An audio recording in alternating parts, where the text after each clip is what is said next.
Welcome to the World News. I'm Randolf Jamias on Myanmar International. Heavy snow continued to batter several countries in Europe, causing cancellation and delays in air and railways traffic. Thousands of travelers were stranded at the Heathrow Airport on Sunday as snow blanketed London for the third day.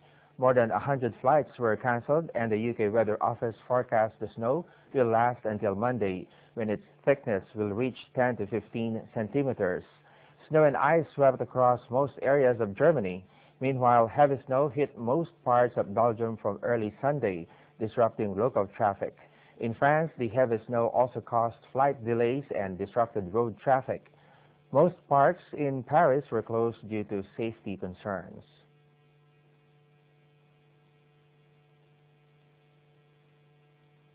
Moving now to Pakistan, a coordinated attack involving at least 3 suicide bombers and a powerful car bomb took aim at the headquarters of the Kabul Traffic Department on Monday, followed by a clash between at least one insurgent and security forces.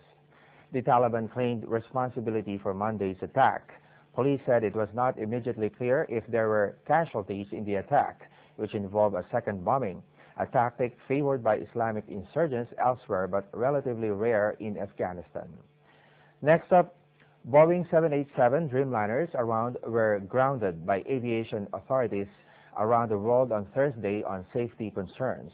The company, in response, made their own move as well. Here's the full report. Boeing 787 Dreamliners were grounded by aviation authorities around the world on Thursday over safety concerns. The company has also halted new deliveries. The move followed the emergency landing of one of the US-built planes in Japan after reports of smoke in the cabin. An investigation has been launched into the aircraft's battery, which was found charred. This review will cover the critical systems of the aircraft, including design, manufacturing, and assembly.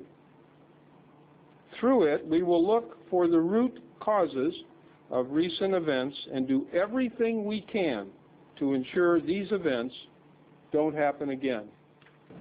Boeing's European rival Airbus refrained from any show of schadenfreude at their competitors' misfortune. We are facing a tough competition with Boeing, and we believe that even with a good 787 flying, we have excellent solutions with both the 330 and the 350 family. So this is what counts for me, and I don't bet on the difficulties of a competitor to build Airbus success.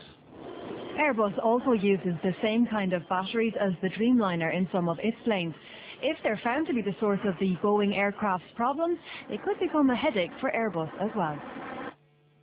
In other news, Kim.com, the flamboyant founder of outlawed file-sharing internet website MegaUpload.com, has launched another startup on Sunday, a year to the day his company was closed down by New Zealand police acting on behalf of the FBI. .com says his new venture, Mega.co.nz, is a cloud storage system with built-in encryption, which guarantees privacy. The German national, who also goes by Kim Schmidt, and 3 of his colleagues are still awaiting extradition from New Zealand to the United States on charges of online piracy, which could see them jailed for years if found guilty.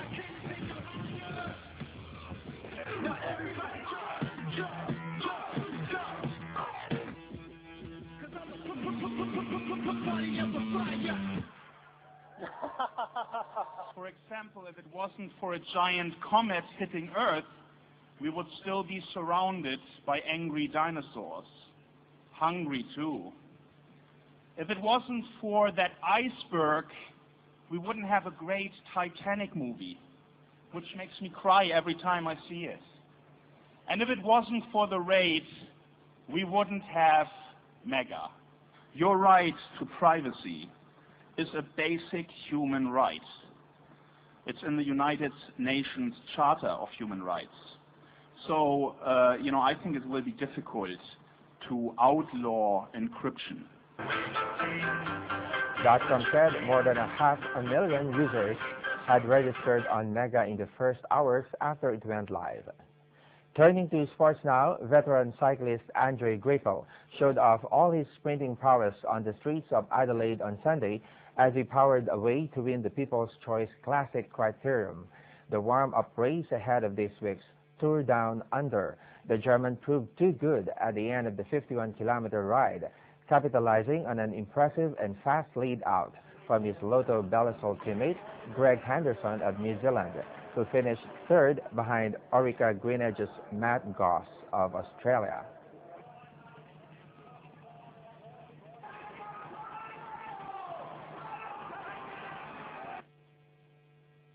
China's men and women once again stood up on top of the podiums at the second freestyle aerials World Cup event at Lake Placid in the United States on Saturday.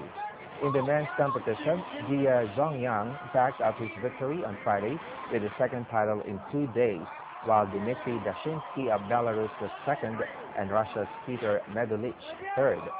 In the women's event, Yang Yu went one better than the opening day by claiming victory ahead of Australia's Lydia Lasila. Friday's winner, Ximen Gato, had to settle for third.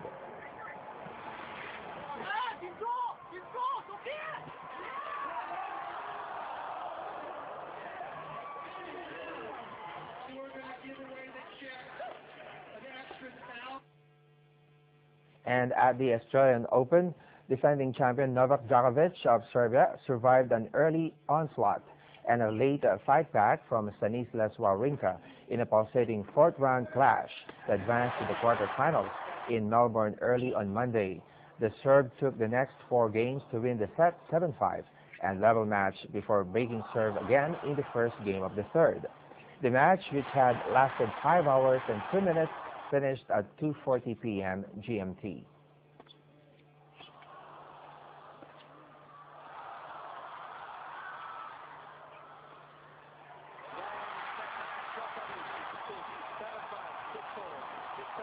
He deserved equally to be a winner of this match.